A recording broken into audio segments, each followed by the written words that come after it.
na-anticipate yun.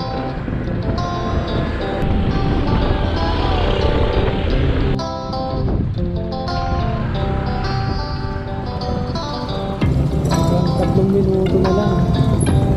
Yun, may marker na dito oh.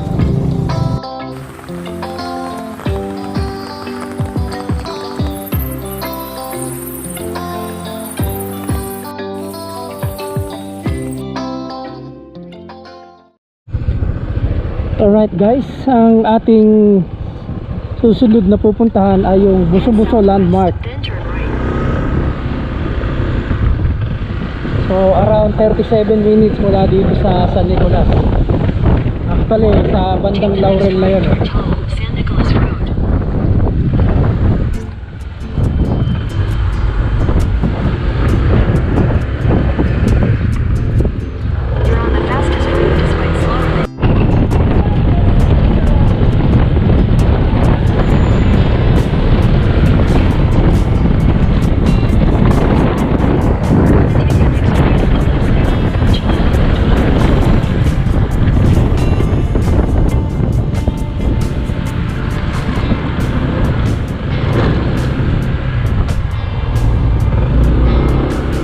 Hindi na pala to. Nagpa-shortcut ako. Shortcut pala yung nadaanan ko.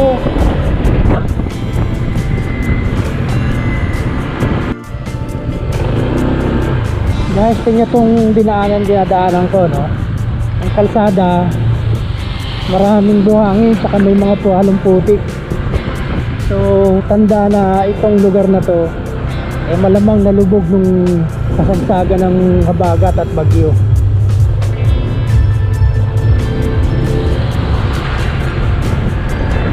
Dito to sa Agoncillo eh. Papunta akong Laurel. Hindi ko alam kung ito eh sakop pa ng Laurel o sakop pa ng Agoncillo.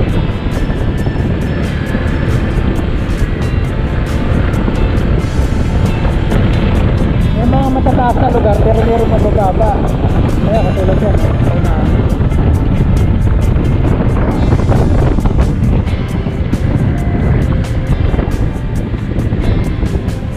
Damage road ahead.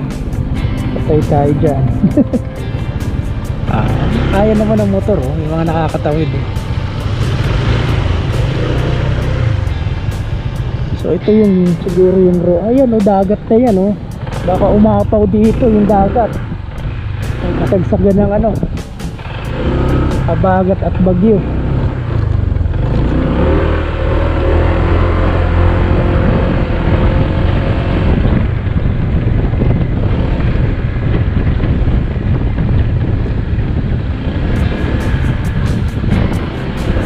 Dito sa parte na to mukhang mataas kaya wala siyang ganung klase ng lupa. Nako, eto ang malala. Patay tayo dyan. Sana makatagos ako dito. Ang lalim.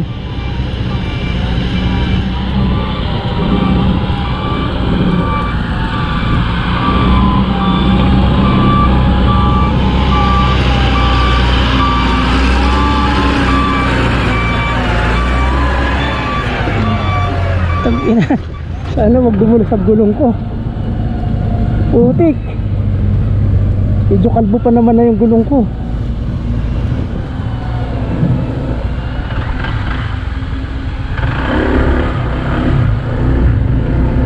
Ay, salamat katagos.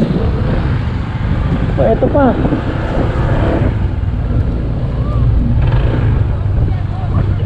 Lalim.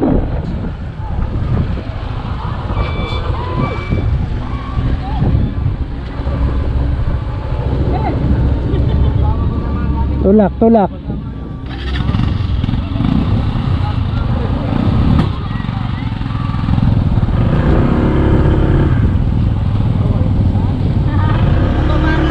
Dito lang ako sa gilid.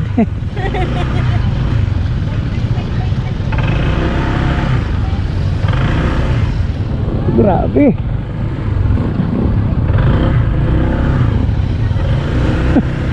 Putol pa pala tong daan na to.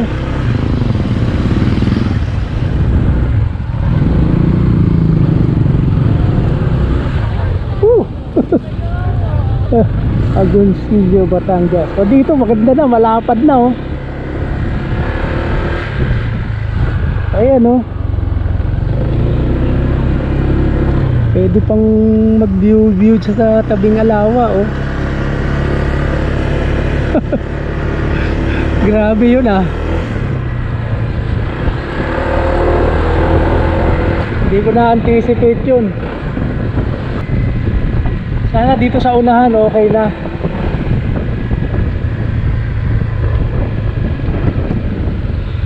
Woo! Ayan oh.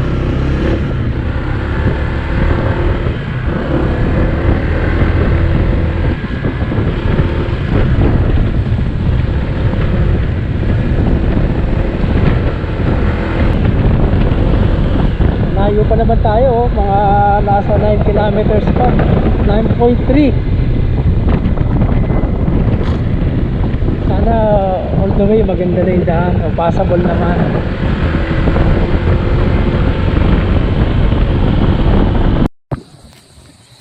So ayun guys, nagpahinga lang tayo dito no.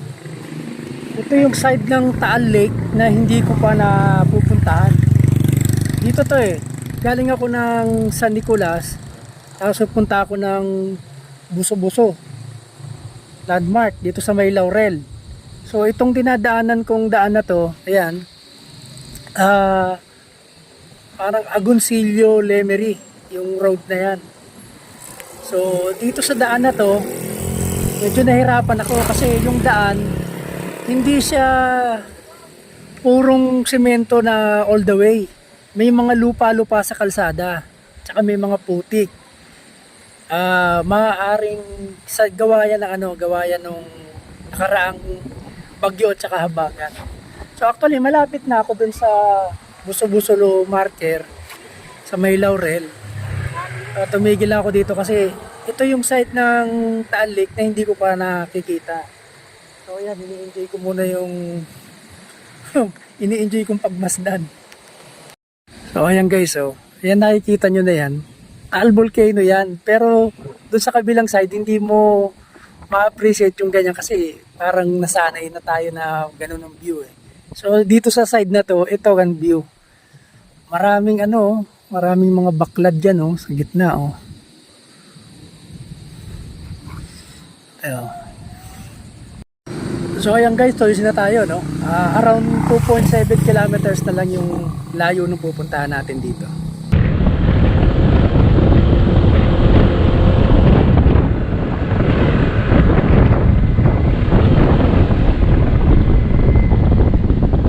Ayan o, tignan nyo o.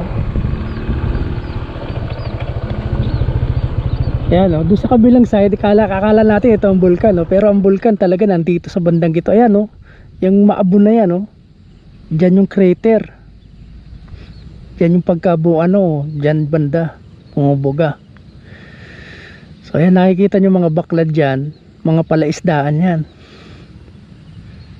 Yan ang kabuhayan dito ng mga taga Batangas.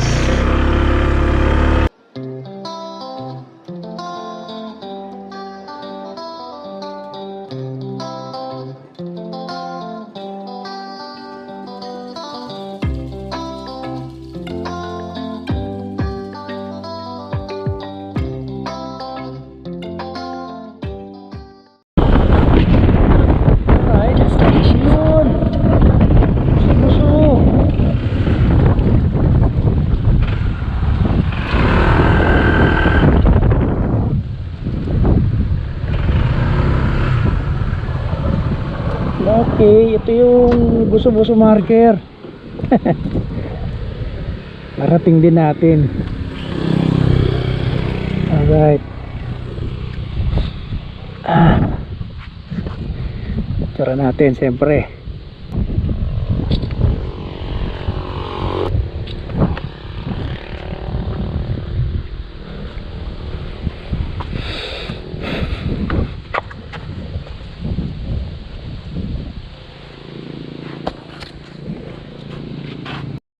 So yun ganda ng view dito.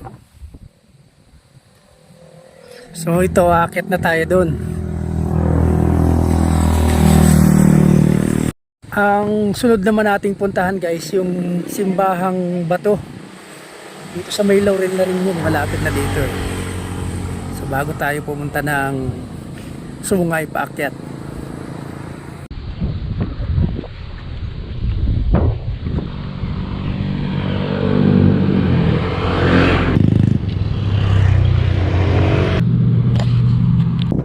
So ayan guys, dinadaanan na naman tayong hindi passable na tulay. Ano yan, ngayon lang? Panahon ng bagyo? Bagyo at habagat, nadali yan? Yung malakas na bagyo. Anong bagyo yun? Yung nakaraan. Hindi yung Krising. ngayon.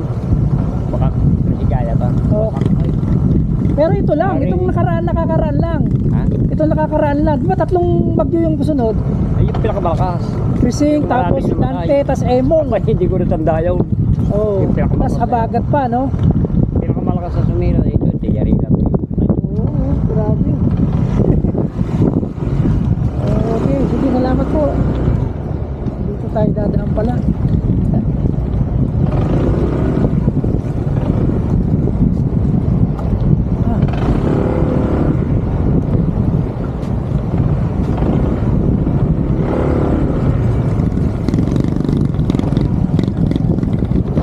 Ano, di kaya dyan?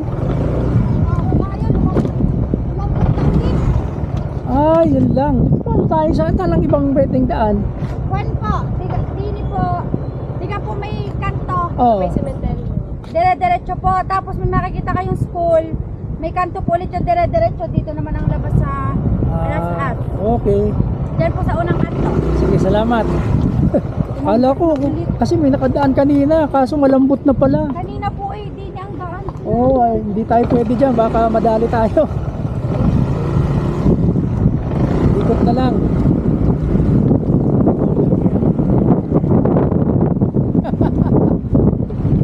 Gravity. Ang sarap ng loop. Laguna Loop after Baguio at Tabagat.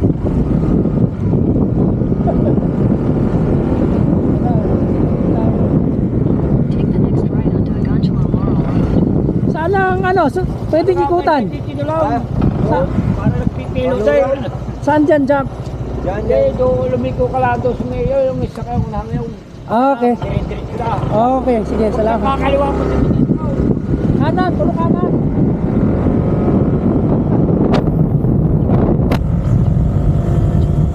Ay, ito yung Sinigoryo. Ayun yung sinasabi. Ito kotse. Kasi ito, balik to eh. Turn right.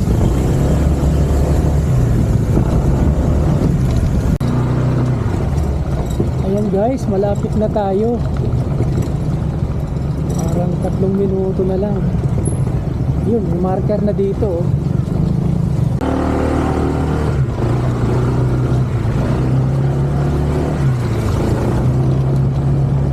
Ayan guys, malapit na tayo sa Simbahang Bato. Talaga palang sasadyay. Liblib na. Ulan pa. So atin na makakapagsimba na rin. Hindi naman ngayon eh.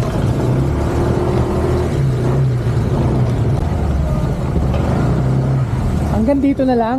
Hanggang dito na lang ang motor? Dito po, last time. Kita niya po. Diyan po. Sige, dito na lang.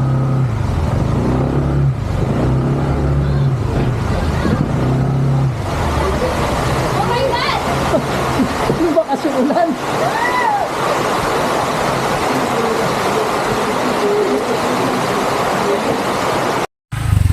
So ayun guys, nandito na nga tayo sa ating destination. Actually ito na yung magiging last destination natin sa ating Taal Loop, no? Ito ang Simbahang Bato dito sa May Laurel. So ito siya guys, ayan oh. Kita nyo yan oh, parang kuweba. So nandyan yung simbahan. Yan, so inabot na tayo ng ulan. Nakipag muna tayo doon. Tapos piniram tayo ng malaking payong. So magsisindi tayo ng kandila dito kasi first time nating makarating dito. Parang pamahiin. Mag-wish na rin tayo siyempre.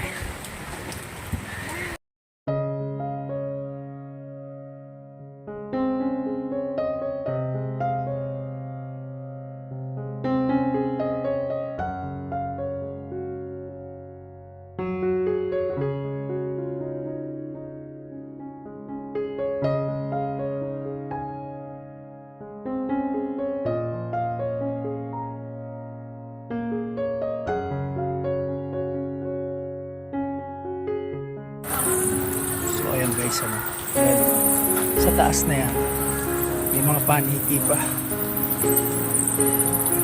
Ayan ba, simbahan to, simbahang bato ang tawag.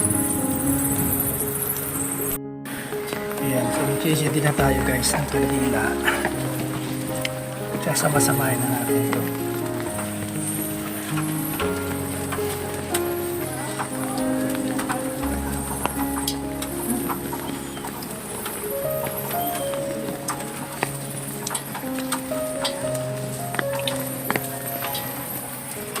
Yan naman pagka magkakadikit mahirap mamatayan.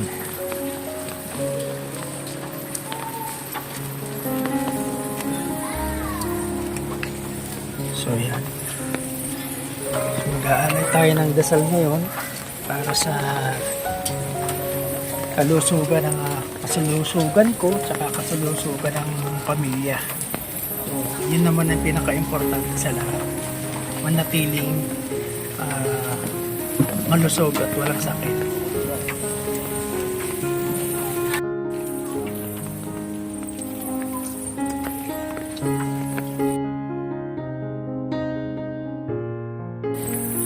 So yung guys, tuloy na tayo. Uwi na tayo sa Kabuyao.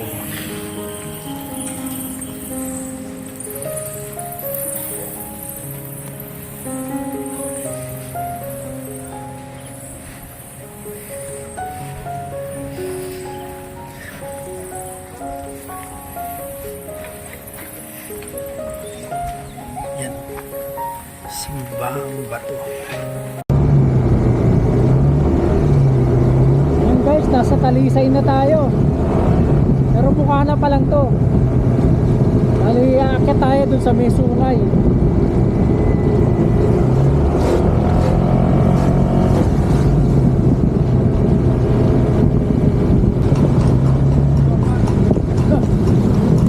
Horsepower.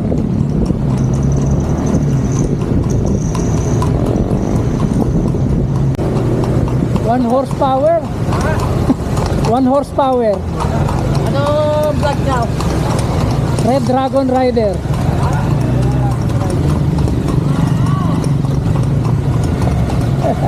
Sige. Red Dragon Rider. Yung bato na yun kasama.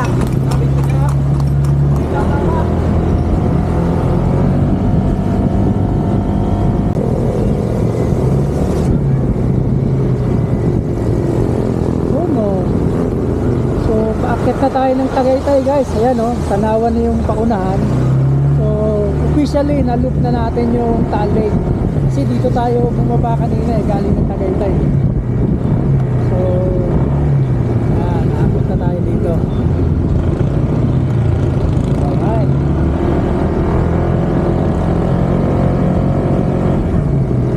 So, officially guys, na-loop na natin ang Taal Lake. So ngayon, natapusin na natin yung vlog kasi pauwi na rin naman ako. So hanggang sa susunod na lang ulit guys. Maraming salamat.